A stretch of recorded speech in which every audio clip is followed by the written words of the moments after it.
Welcome to the Design Systems Podcast. We're all about the places where design and development overlap. We talk with the industry experts about trends in design, development, and take a look at new ways to build digital experiences, typically over a beer or two. Hey, welcome to the Design Systems Pod. Today I'm sitting here with Charles Hall, the Senior UX Architect at MRM McCann. He lives in Detroit. He's an invited expert into the W3C Accessibility Guidelines Working Group. Welcome, Charles. Thanks for being with us today. Hey, thanks for having me. So first, before we really dive into this, can you explain a little bit more about what your role is and what you do, both inside of MRM McCann and the W3C? Because it's a really important one, and I want to make sure that we explore this a little more than my typical 10-second intro. Yeah, sure. Those roles have a large degree of overlap, as most Venn diagrams in people's careers do, but they're still relatively unrelated. So in the agency context, we're a large global agency, and we serve hundreds of clients. We serve roughly 50 out of the Detroit office, but I work largely with one of them. So that capacity varies from the agency as a whole. My role as an architect is normal, typical UX things, research, wireframes, annotation, validation, testing, that sort of thing. But I have a unique subject matter expertise in accessibility among our team, so I helped roll out the way that we handle accessibility within the UX deliverables and process, as well as support how we roll out accessibility support in creative teams and technology teams. And so when it comes to that sort of expansion or that expertise in your role around accessibility, how does that relate to the work that you do with W3C? It's heavily advised by exposure that I have in the W3C. For example, I know what's coming. So not only am I very fluent in the current guidelines, but I'm well aware of the upcoming guidelines, and that helps from a planning perspective. And then I have the ability to go the opposite direction, where I have real world patterns that need accessibility solutions that help advise conversations that I have within the W3C. So, I mean, it's hard to talk about most anything on the modern web these days without accessibility coming up somewhere in the conversation, especially when you're talking about building these digital experiences at scale. And so when we were planning this conversation, you did this great thing where you asked a whole bunch of different communities what they wanted to hear about in terms of accessibility. And I actually think I'm going to borrow that for a lot of future podcasts, because that's a really wonderful way of kind of helping us guide the conversation. And so, you know, a lot of these conversations are based around an understanding, a common ground, if you will, about why accessibility is important. And so can you help me understand a little bit more about why people should care about this topic and why this is so important and becoming such a big part of the conversation around digital? Yeah, first, I appreciate the question, and I'm glad that it is finally starting to trend in the right direction and get more attention. But at the same time, the volume of information and the joy of the internet is not all of it is accurate. And that's the truth. So it's hard to jump into that conversation and steer it in the right direction when there are some pride and ego associated with things that people put out on the internet. The habit that you need to develop, or the sort of muscle memory that comes along with following along with this conversation on the internet, is the ability to weed out the bad advice and still understand that most people are well-meaning, well-intentioned, and trying to do the right thing, even though they may be saying something that isn't necessarily helpful. Fake news and accessibility is a real thing. Yeah, so the underlying idea of accessibility is really the absence of barriers. It's as simple as that. So when someone tries to define accessibility as specifically for people with disabilities, it's not incorrect, but it's also not correct. It's sort of disheartening to hear the narrow lens of how it's described. I think that we used to think about accessibility as screen readers. Right. And I feel like that's a very narrow viewpoint. Yeah, exactly. So that's the thing that most people, particularly in creative and development roles, tend to think first is making an accommodation for someone using a screen reader. And that's one input device, one functional need, and there are literally unlimited. Again, simplifying the concept, it's the absence of barriers. So then you have to understand how to recognize barriers and what is that. So there's bias inherent in everything that we do, and it tends to come out in some sort of barrier or exclusion, and we can find ways to identify those and identify them more quickly. Gotcha. So what do you mean by barriers? Is that the typical things that we think of? I mean, I could imagine like somebody that has a hearing impairment or isn't sighted or maybe has some inability to use a mouse or a keyboard. So those are the ones that come to mind when you talk about that. But I'm sure there are other barriers too. Can you talk about those maybe that are a little less commonly thought of? Yeah, absolutely. So you nailed those things that are related to human functional needs that have a input device modality associated with them. I have to use X in order to do Y. Mm-hmm. That's just a method. The person using that method may encounter a barrier for that method, but still may be able to navigate around it by using a different method, right? So if, for example, I'm blind and I am navigating a website using a specific voice assistant and I'm having a challenge navigating, I might switch assistants. I might switch browsers. Mm-hmm. I might just give up and try to find that same content elsewhere. The barriers are as nuanced as people are. And that includes things like the copy itself, right? So people with cognitive disabilities or language or learning disabilities coming across technical jargon, that's a barrier, right? They can't understand the content that's being presented to them. And in the context of that content, they're not provided some sort of like parenthetical, simplified explanation of that content. Even words can be a barrier to people. Gotcha. So the TLDRs of the world like is both accessible in that it simplifies something that is potentially too long for somebody, but it also is inaccessible in that it's jargon for too long didn't read. Yeah. Gotcha. Great. I'm glad I nailed that one. Anyway, so talk to me a little bit more about why this is so important and why the work you're doing is so relevant right now. I'm in a point now in my journey along my accessibility career where I am trying to quantify people less.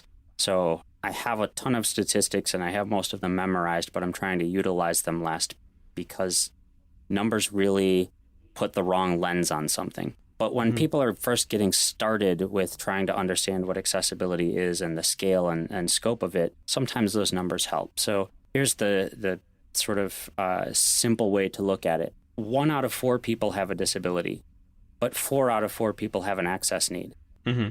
Right? So you're talking about everyone. Right. No, that's a powerful statement. I feel like just the understanding that this does affect everybody. Right. So the scale is literally humanity. And from a global perspective, there are roughly 75 countries around the world that have laws regarding accessibility for information technology, including the web. And in some of those countries, it's becoming heavily enforced. Like here in the US, we have a litigious society, and the rate in which ADA Title III cases against websites are filed is now at a pace of 1 per hour. Isn't that what was related to Domino's and that whole controversy that was, I guess, back in October? Right. So Domino's helped elevate the conversation, but they're really an insignificant blip in the scheme of the litigation landscape and the number of cases. And the only reason the attention scaled so dramatically in the case of Domino's is instead of accepting the lower court's decision, they had to be accessible,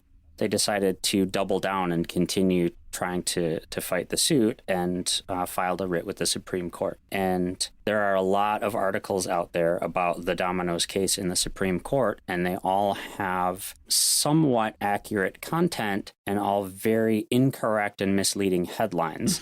Yeah. All the headlines that you saw were about the Supreme Court made a decision, and in fact, it's the opposite. The Supreme Court chose not to hear it. They specifically did not make a decision, meaning it's remanded to the lower court. So the lower court ruling is held that right. that needed to be accessible, or that experience, I believe it was related to ordering, right. needed to be an accessible experience. Right. But we've had high-profile web accessibility cases all the way back to 2008 with Target, and the Department of Justice here in the U.S. has asserted that websites are covered under ADA Title III as early as 1996. So there's a set of legal requirements. It's also like a good practice because you're being a good citizen of humanity. There is a combination of access and disability and all these things that sort of are creating this core need to create experiences that people consume on the internet in a very accessible way. So not only is it a law that supports a human right of access, but it is essential for participation in society, right? The vast majority of things that we do in modern society are through the web. And if you exclude people, not only are they experiencing a barrier with a piece of technology, they're experiencing a barrier with participation with society in general. So it's really a big deal. If you think about it from a pure business perspective, going back to the stat of 1 out of 4 people have a disability, if you have barriers on your website for 25% of your potential audience, wouldn't you want to remove them? We get questions all the time about how can I get 1% more traffic, or how do I get 1% more checkouts? Right. How about 25% more? Exactly. Well, that's awesome. That's a great kind of overview of why this all matters. Kind of shifting gears to the more practical side of it. So I'm somebody that is director or a manager or head of a digital product, and I'm plunked down in this role. Okay, accessibility is important. I know I need to do this. I'm going to go about building this product. How do I get started with this down the right pathway? Like where is my starting point here? That's a great question, and one that's pretty popular out there. So my recommendation is start with a definition and a policy, right? Your organization should have some sort of guiding principle, a North Star of what it means to you. And when you have that, here's how we define accessibility and here's how we intend to support accessibility, then all the ducks can align to that. The added advantage by having an internal policy is you're halfway to the point of making an outward policy. So an accessibility statement on your website is one of the most important things that you can do. So it's not just about messaging inside of the people building the product. It's about broadly messaging it across the company and even to stakeholders that are outside of the company. Well, and to your users and consumers, right? So an accessibility statement on your website is a reflection of that policy. Here's what accessibility is. Here's what it means to us. Here's our goal. Here's what we're trying to achieve. Here's what we're doing toward that goal. And if you encounter a barrier, here's a means to contact us and we'll help, remedy that. Gotcha. So set up your feedback loop, basically, where you have this idea of here's how you get changes made if you're finding that there's a barrier for you. Right. So again, accessibility is far-reaching and it impacts everyone. But if we just took the blind and visually impaired audience, particularly those using screen readers, and particularly those using high-trafficked, high-profile common web services, the statistics that we have there is 80% of the people in that audience that encounter a barrier will just bounce. They'll leave. So you lose them. A small percentage of those people that bounce are very vocal anti-advocates, right? So they're going to go out and slam you. So you're going to get negative press associated with the barrier that they encountered. Of the 20% remaining that try and navigate around those barriers, there's a whole ton of things that could happen. But one of the most common reactions that someone will have or responses that someone will have is look to see if there is someone that they can contact to help alleviate the barrier. So they'll look in the footer for an accessibility statement or policy and see if that has any contact information about relieving their barrier. And in the absence of that, that's when people get frustrated and then go on to file claims. When you're first getting started, that policy serves both audiences, all of your internal stakeholders who are working to meet that policy and your general public to help them understand why you care, what you're doing about it. No, it totally makes sense. So you set up this framework that gives people an avenue, and then you also have a statement that is potentially boldly made at this point about your value and how you're thinking about accessibility as an organization. And then I sit down and start coding, or I sit down and I start dragging boxes around a sketch art board. What are my first steps there to really think about when I go to build these experiences, being mindful of that accessibility principle that I've defined? Yeah, so it helps to sort of customize this to your organization and your workflow and the types of roles that are doing these tasks. So to give you an example, here's how we've done it. Our goal is WCAG 2.1 level AA conformance. So within that, there's 50 success criteria. If you break those success criteria down to the role or discipline who has a primary responsibility for it, or at least is the first person who should have a primary responsibility for it, then you can more evenly distribute that. And it doesn't seem like so many things that I have to know and do or think about. And it really isn't that list of things, of criteria that now belong to you, doesn't necessarily represent more work. It doesn't even represent more decisions that need to be made. It just simply represents different decisions based on the outcome that you need. Gotcha. So it's almost like a project management technique of like, build this into your workflow, build it into the way that you think about creating the product from the start, and then delegate that responsibility across relevant people that are able to make those decisions in the context of the actual creation of an application. Yeah, absolutely. So some of them are relatively obvious, right? So if you have visual designers, you're going to have them assume the primary responsibility for those that are predominantly visual design related criteria, like color contrast, right? So someone in a visual design team is responsible for making the decision between two colors that have sufficient contrast. Again, not more work, not more decisions, just a different decision and better outcomes. And then you have the same sort of things. Some of them are relatively obviously in the realm of development. Like every page has to have a language attribute, 9 characters of code on the HTML document, and yet 33% of the web is missing it. Well, that's an incredible statistic, actually. Yeah, that's from the WebAIM Million report. So for those unfamiliar, WebAIM, one of the most respected organizations out there, used their Wave tool, which does automated testing, and took the Alexa index of the top 1 million domains and used their tool against the homepage of all million domains. The startling result of that is that 98% of the web is broken in the sense that there are easily detectable accessibility issues on these homepages using that software. That's crazy. So why do you think that is? Why are people, with all the emphasis placed on this now and the fact that there's even like a legal liability attached to it, why are people that are building these digital products still failing here? Yeah, so that's a great question. And keyword in that question was, to me, was still, right? So the web's been around for 30 years. The ADA's been around for 30 years. The WCAG has been around for 20 years. So we've had the information and the tools at our disposal to do it right, and we haven't. Yet we're surprised by it now that the conversation has escalated, that we have ignored it all of this time. And you would think that the response to that conversation is that that number is improving, that score is improving. The patterns that we see on the web are getting better. And the short answer to that is things take time, right? So even if you started your accessibility journey 2 years ago at the height of the trend in lawsuits escalating to the point that it is now, you're probably still in production on those things. Right. And then there's all kinds of other variables, your dependencies on frameworks and CSS frameworks and JavaScript frameworks and CMS platforms and all the tooling. All those things are contributing to the accessibility debt out there.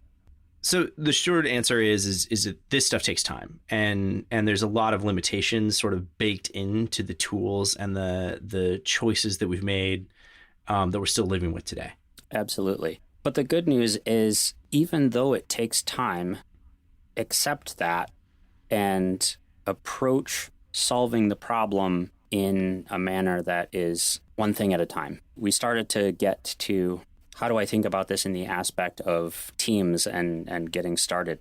Well, you think about that at the onset of a project, and there's very few things that need to get done when all of those questions are asked and considerations are made at the beginning. If you're somebody who has already shipped a product and has realized that it's, not accessible, that oh shit moment of I'm being sued or whatever, right? Right. Not even, that's a different reaction. But just even coming to the realization that, I shipped a thing and it's broken, it has some debt to resolve. Remediation takes time, right? It generally takes 30 times the effort to remediate something as it would have placing that effort at the beginning of the process. So prioritize those things within that, understanding and accepting that it takes time. Right. So the going back to this concept of dividing those success criteria against key roles and responsibilities, there are also ways to prioritize those. Right. So if you say, as we did, 8 are essentially in the domain of UX, 19 in the domain of creative, and 23 in the domain of development. Inside of those are high priority ones and lesser priority ones. And high priority ones are, you can prioritize them in any way that suits you, but I would recommend that you prioritize them based on something like human impact. Right? So for example, there's a success criteria that nothing flashes. I call that the top criteria, right? So that is one that can actually physically harm and or kill someone. Right. If you're triggering a seizure, that's obviously priority number one. Let's stop that thing that's flashing. No, so I'm really curious, just for my own edification, is that why the blink tag went away in HTML? Is that problem? That's a great question. I actually don't know the history of deprecating HTML elements. We're going to have to find somebody that can answer that question. That's really interesting to me. Yeah, and of course, like, you don't want to harm somebody. And so, like, starting to go down that pathway first is like this hierarchy of needs. So you break it up along these contours of someone's sort of role and influence in an organization, and then you sort of then sub-prioritize those based on the impact of each of them. Right, exactly. And then there's another lens on how you prioritize things if you are trying to mitigate your legal risk. So if you have been sued, you are 50% more likely to be sued again. And if you're in a relatively high volume industry like retail or airline or something like that, your risk factor is higher. So that prioritization can also be looked at from the legal aspect and risk mitigation. The things that you can look at to prioritize are those things that were within the claim. And as I said earlier, we're at a rate right now where there's a lawsuit filed every hour. And if you look at those, the vast majority of them are what is called copy and paste or drive-by lawsuits, meaning relatively a small number of firms are filing these claims on behalf of a relatively small volume of plaintiffs, and they're literally copying and pasting the claims from previous ones for reuse. So if you look inside of those claims, there are roughly 17 common issues, but there are only 4 that end up being a subject of the particular claim that's filed, and those are common across all of these as well. Those 4 things point to 2 individual success criteria, and they are alt text, non-text content, and empty or redundant links, right? So think of like the read more, learn more, redundant ones that fail out of context. But then there's all these link patterns where we have an icon that links to something and the icon doesn't have an accessible name or alternative text associated with it. So the link is literally empty. Gotcha. So those 2 issues you could look at as your means of prioritization as well. So you have this system then, this framework for addressing these issues. Most of the way that people address these things is through some sort of testing, be that manual testing or automated testing, where you design a set of accessibility tests. There's a bunch of tools you can buy that do this. So looking at ways that you go about testing these things, like, what do you recommend there? How do I know that I'm actually compliant with, in particular, those 2 issues, but more broadly, all of these different 50-odd things that are goals of these standards? Yeah, great question. So I think that answer varies by your organization and the prioritization scheme that you've picked. But there are also, as you said, tons of tools out there. Some of them are software as a service that you can contract and they can just seamlessly run in the background for you. And they run on your production environment and based on whatever schedule that you need. And they generate reports and tell you, the volume of issues you have on the volume of pages. Those are all great and they're pretty necessary for sites that have a large number of pages. But the thing to keep in mind is any of those tools are only capable of detecting a subset of issues. So of those 50 criteria in AA conformance target, you might only be getting tests against 19 of them. So the balance has to be done manually. The parties that do the manual evaluation not only have to have domain expertise or strong domain knowledge in accessibility, but they also have to have domain knowledge in your site, right? So there's a lot of context and nuance and subjectivity in conducting that evaluation. This is the Design Systems podcast. And so when you think about how design systems can step in here and help, I'd be curious to know, because one of the things that we talk about is in a very similar framework. This idea of if you're trying to scale your front-end experiences across multiple products or across very complex products, doing that in a manual, rote way is challenging because it becomes a level of effort and a level of complexity that is really difficult. Similarly, when we talk about testing with design systems and we look at things like visual regressions or, just general front-end testing, it's really hard to do those things across potentially tens of thousands, if not millions of different pages on a digital website.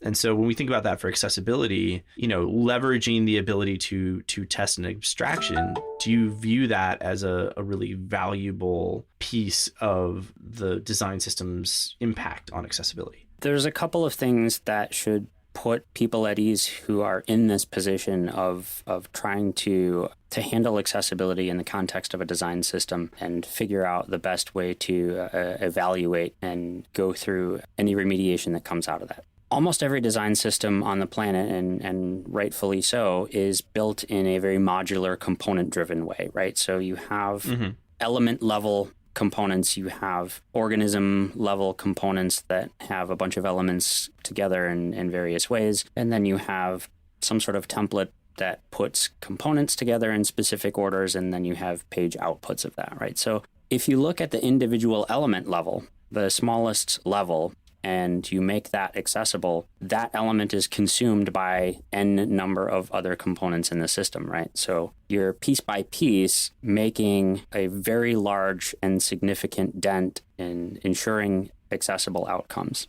So as you progress up those levels of more complex components, you simply design and develop and test the component level.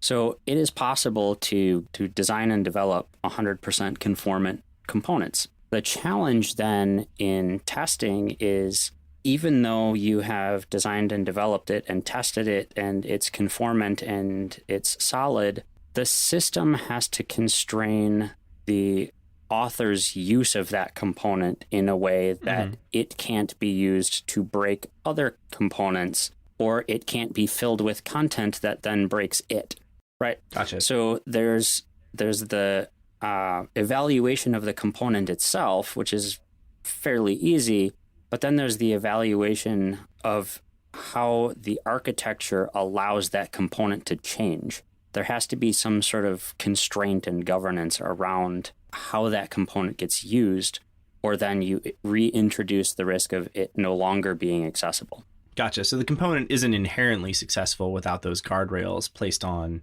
usage of it. And it's interesting because this concept of how content relates to components has been something that's been a bit of a recurring theme on this podcast around how do I create this understanding of okay, so I have this component and I understand this encapsulated modular experience. How do I make an edit form that also doesn't break this beautiful encapsulated function that I have? That's also true for accessibility. I mean, you still, like you were talking about, you can create these perfectly accessible components that at implementation time end up being inaccessible. I think there's still a lot of value in having those components be accessible, because then instead of, a million accessibility errors, you're hopefully slimming that number down by a lot. And it also helps you with a little bit of signal to noise ratio where, one thing that's inaccessible about a component spread across 10,000 different pages is 10,000 accessibility errors, not one accessibility error. So, those are some obvious ways that the design systems are helpful in terms of this relationship of the content to the actual experience. Do you see any way that design systems are able to help overcome that problem? Is it just literally setting the rules, or is it having a playground? What do you see as the way that gets solved? Yeah, it's predominantly communication, right? So the ideal design system doesn't just present the available components and their configurability, but it somehow states in text what the intent of the component is, what the purpose is what sort of constraints it should have when it's being used. So when you have the ability to annotate those things within the system itself, you also have the ability to add any accessibility annotation, right? So, dear inheritor of this component who is capable of putting 18 pictures into an image carousel, make sure you have appropriate alt text for all 18 of them, right? Some sort of instruction that communicates that message along the way. I write a lot of letters to my future self, so that really speaks to me. Right. So some sort of actual business logic under the hood that constrains and governs the use of the component itself, right? So if you have a CMS and you have that sort of scenario where an author comes in and puts an image into a component, it won't let them close or publish that component without the alt text, for example. Mm-hmm. Or without justifying that it's decorative and doesn't need alt text. Some sort of, check and balance in the system itself that prevents it. There's governance that could be presented other ways, like prevent use. So we have a system, for example, where unfortunately styles are coupled with headings. So when visual designers want a particular look for a piece of copy on a page, they will use a heading element based on the intended style versus on the actual heading level that should be there. So as a result, there are multiple H1s on pages, or there are headings out of order, headings that are skipped. All of those scenarios are accessibility fails. So if the system had prevented the insertion of more than one H1 onto a page, or prevented the insertion of an H1 after an H2, you could have thrown some sort of an alert in front of the author that says, hey, you can't do that, choose a different element. And then the other solution to that problem in making sure that it doesn't happen is, aside from business logic and throwing errors and preventing authors from doing certain things, is decoupling those things in the first place in your style, right? So a heading doesn't have to have a specific look. It has to have a specific meaning. Yeah, I totally agree with that. I mean, headings are almost like, the organizational units of a site. And I think that, because we went back to, all of this grew out of this idea of word processors, right? Where hey, how do I create a title in my Word document? Well, that's a heading or whatever, right? And so, we have this relationship between the idea of stylistically what a heading is and then organizationally what a heading is. And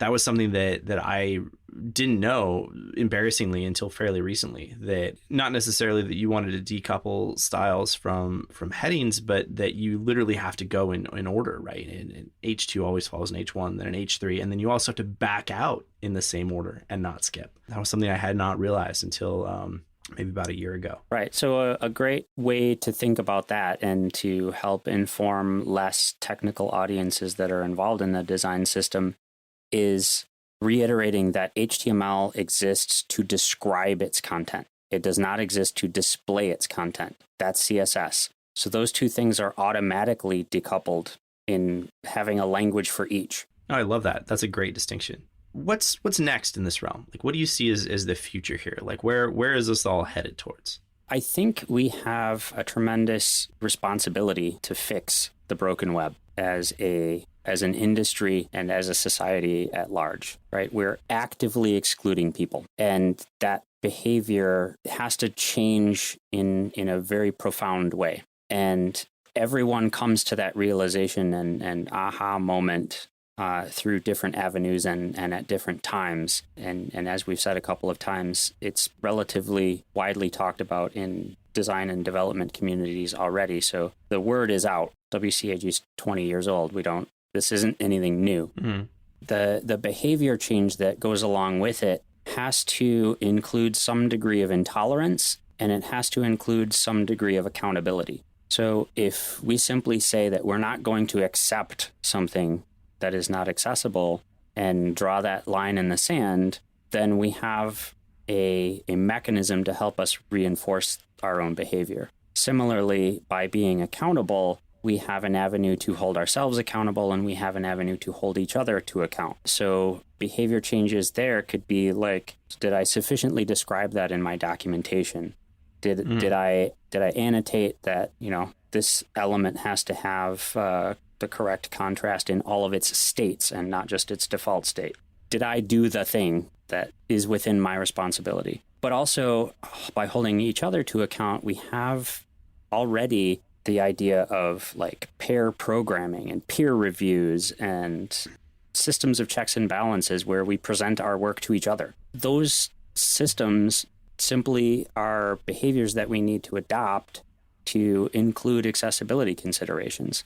It opens up a lot of thoughts about, ways that we can all make this a better place. And also, when you really talk about inclusivity and accessibility, how it really is about just removing barriers for everyone, and that feeling of actively excluding people that feels wrong. And so it's great to get that perspective. Again, just like the volume of issues is a big scary thing, and you can accept that and just tackle one thing at a time. The same goes with, learning and behavior. In order to change your behavior, you probably also have to learn the thing that you need to do. When you learn the thing that you need to do, share that learning with someone else.